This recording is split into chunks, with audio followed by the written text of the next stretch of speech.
All right guys, welcome to the channel. Got a new project I'm going to be starting today. I'm going to be working on narrowing the 8.8 that's in the Nova today. Just bring you around. This is a standard length 8.8 out of a 96 Ford Explorer that I pulled out of a junkyard and put in the Nova. The length is fine for the wheels and tires that I have on it right now. I've got just enough fitment here. It is rubbing just slightly on the inside of the wheel wells on the frame rail. So just to show you guys why I'm doing what I'm doing, for anybody that knows about 8.8s, the midsection of the 8.8 is offset to one side, meaning the passenger side axle tube is slightly shorter than the driver's side. I think it's about 2 7/8 of an inch difference. So I'm going to shorten this rear end. I'm going to make that side, that axle tube, match the passenger side so that I can get the center section on the U-joint centered in the transmission tunnel.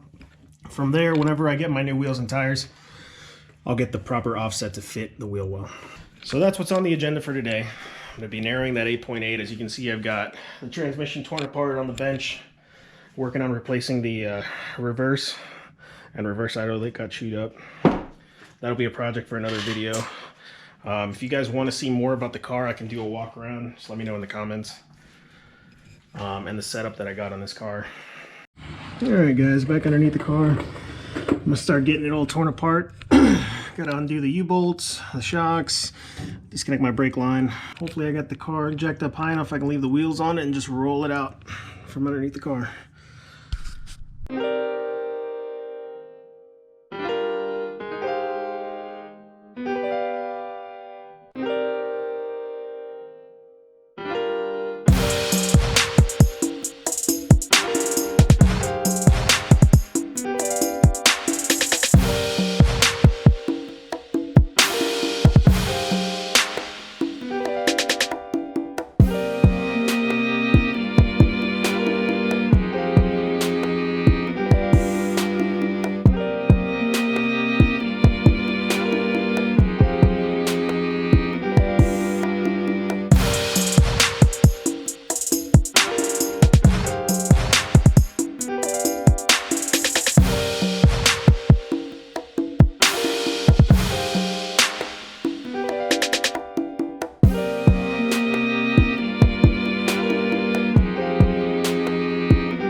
So I finally got the 8.8 out of the car. It's very crusty, so I'll get that all cleaned up. One thing that I just realized I didn't do is drain the fluid out of the diff, so I'm going to do that next, and then I'll start working on taking the brakes, backing plate off, both sides, get these brake lines out of the way. I'm going to get my plasma cutter out and cut the leaf spring perches off, get the tubes prepped nice and clean, ready to cut, and I'll bring you guys back for that.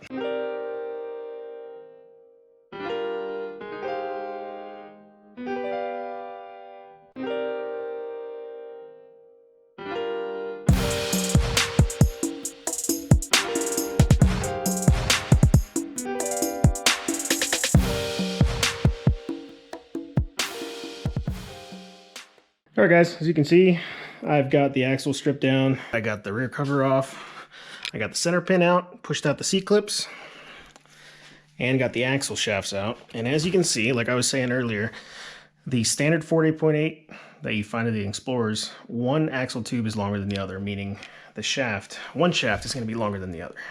So what I did is I went to the junkyard recently, I got another passenger side axle shaft that I'm going to replace this one with, the longer one. I'm going to pick a spot on the tube, cut out a 2 7/8 inch section, weld it back together, and replace the long shaft with that shorter shaft over there. And that'll give me an equal length 8.8. It'll reduce the overall length, like I said, 2 7/8, and then I'll compensate for the shorter axle length with wheels with different back spacing. So I'm going to finish stripping this thing down. I'm going to take the backing plates off, so I'm just nothing but the axle tubes. I'm going to break out the plasma cutter. I'm going to cut off the leaf spring perches, these brake line brackets. I'm just going to clean it up so I got a nice clean surface to work with.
All right, so after lots of grinding, we're left with nice shiny axle tubes. We do have quite a bit of pitting, but that's all right. It's an old axle.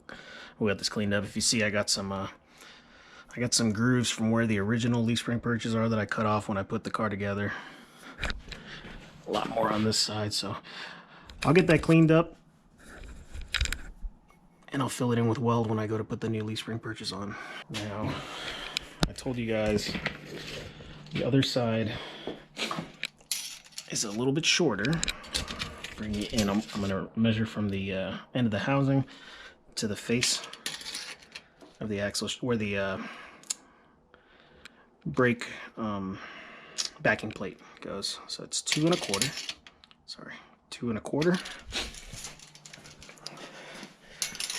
And on this side, we've got 17 3/8. And if you do the math on that, that is 2 inches and 7/8 of an inch difference. So, like I said, I'm gonna mark out. I'll probably end up cutting it somewhere here in the middle. I'll mark a line. I'll make a straight line around the whole circumference with a piece of tape so that it's nice and square to the tube. And then I'll mark out 2 7/8, do the same thing. And then I'll use a cutoff wheel to cut out the section. All right, so you can see I've got one Sharpie line there. I've got another Sharpie line there. And I got 2 pieces of masking tape that go all the way around. Both edges line up really clean. So that tells me I've got a nice square tape line. I measured it out. This first line is right at 9 inches. And then I've got the second line at 11 7/8 of an inch. I've got the tape slightly covering up the Sharpie line so that when I go ahead and cut it, I'm gonna have the blade of my angle grinder, you know, butted right up against the tape line, not going over the tape. That way, whenever I've got both pieces, I'm gonna have a little bit of excess material to do a bevel. I'd rather have too much material than not enough. I can always grind it down if I need to shorten up a little bit to get to my measurement right at whatever 17 3/8. So that's why I did it that way. All right, guys. I'll set up.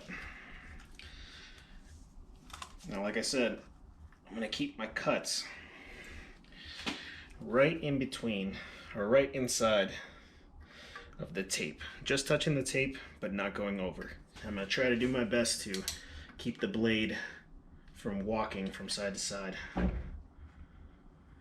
and keep it parallel and square to the lines. Here we go.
All right, got the axle cut down. I went ahead and took this section out, 2 7/8 of an inch. Now what I've also done, before I cut it, I put this Sharpie line that went across both halves as a clocking mark. So when I go to put them back together, I'll be able to put them back in the same orientation. All right, guys, after a lot of measuring and grinding and remeasuring, I've got this axle tube measuring the same as the other side. See my indexing line that I scored, and again, measuring from the end of the housing to the mating surface, I'm at 17, and it's actually 5/16. And the other axle tube that I didn't touch, 17 and 5/16 on the nose. And one thing that's very important is to make sure that it's also straight. So I've measured it on this side. I've also measured it on the opposite side, and it's also reading 17 and 5/16, exactly the same as the top.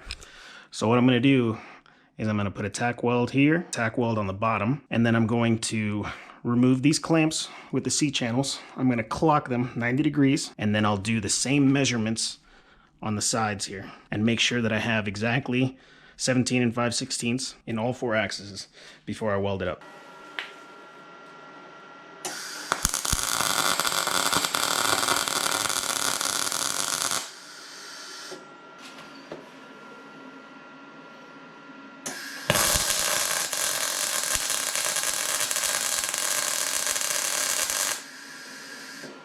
All right, now that I've got those 2 tacks in place, got one here, got one on the other side.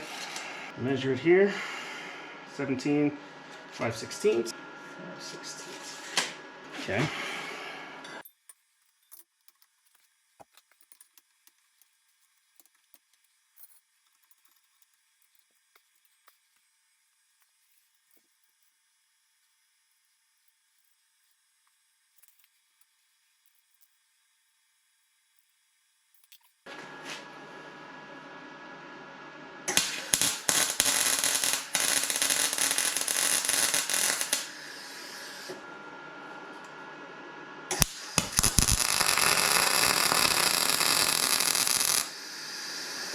All right, guys, I've gone ahead and tacked it in 4 places.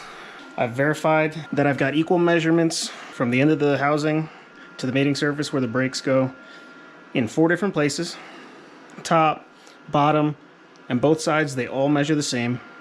So that tells me that this is straight, and I'm sufficiently satisfied with that. So what I'm gonna go ahead and now do, I'm gonna put you guys on a time lapse and I'm gonna weld out these gaps in quadrants, one side, the other side, let it cool down, then do the sides to keep it from warping as much as possible.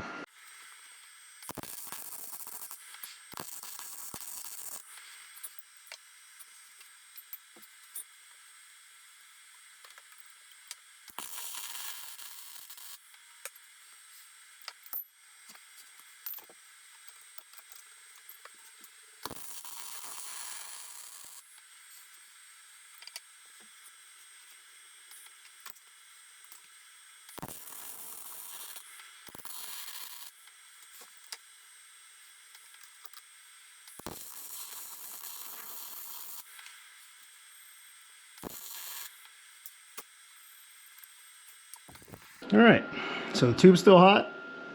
I went ahead and welded the whole thing, and then I put a weld where my clocking mark was to fill that in. Probably not gonna get any awards for prettiest welds, but I think it'll hold. I'm gonna go ahead and grind it all flat, make sure there aren't any divots that I need to fill in, and then that'll be that. It's been a couple days now. I went ahead and finished welding up the seam here. Did a lot of grinding, got everything welded in. I filled in all the divots on this tube that I could find. I've got to do the same thing over here, some of these grinder marks. I pulled the seals out, sprayed it down with some degreaser, pressure washed it.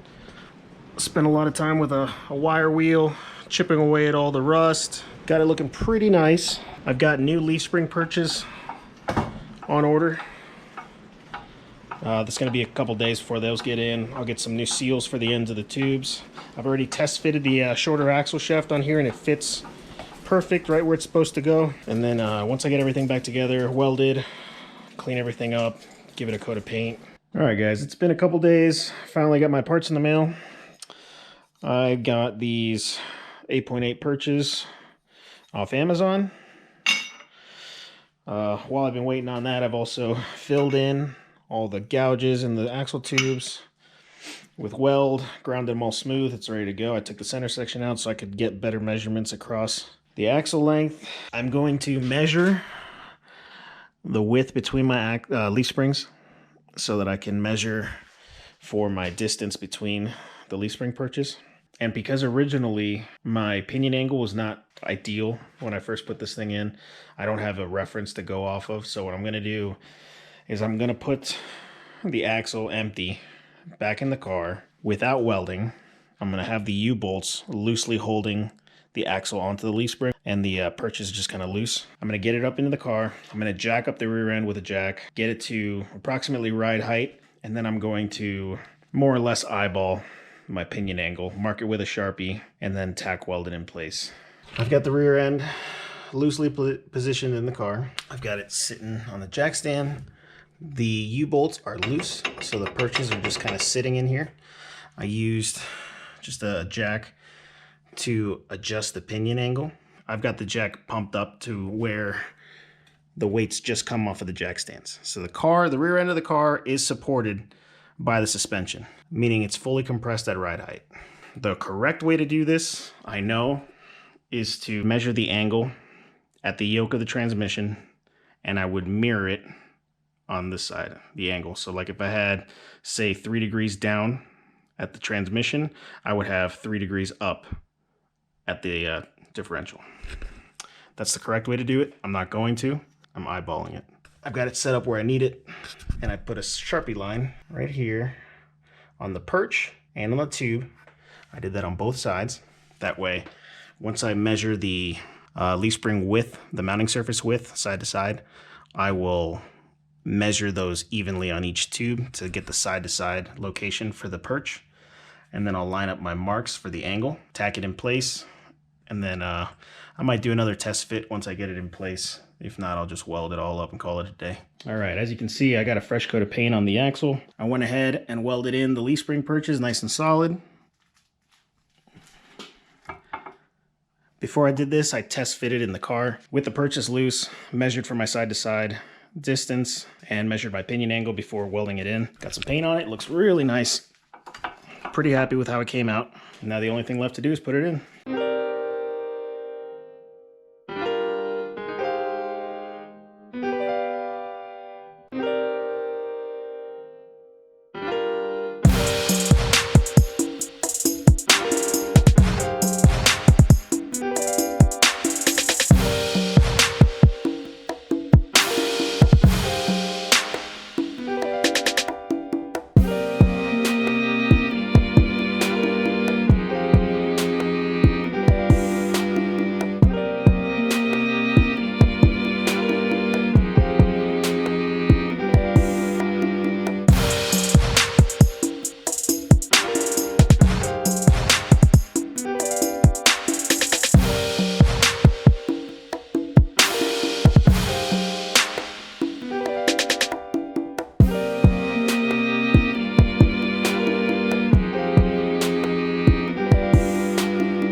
All right, guys, it is all done.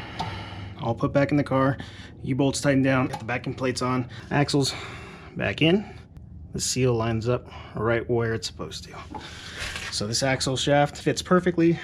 Next thing, obviously, put the cover back on, put fluid in it, reconnect the brakes, parking brake, rotors, my wheel adapters, all that. I'm not gonna record that, that's boring stuff. If you guys like the content, be sure to like the video and consider subscribing so you guys get notified whenever I drop a new video. My next one is probably gonna be rebuilding the transmission. This is an M20 Muncie 4-speed that I chewed up the reverse gear on. So parts are on order for that. stay tuned. I'll be making some more videos. Cam swap eventually, custom exhaust. There's always something to be doing. I'm going to be doing body work, paint eventually, so consider subscribing if you like the content. Thanks for watching. See you on the next one.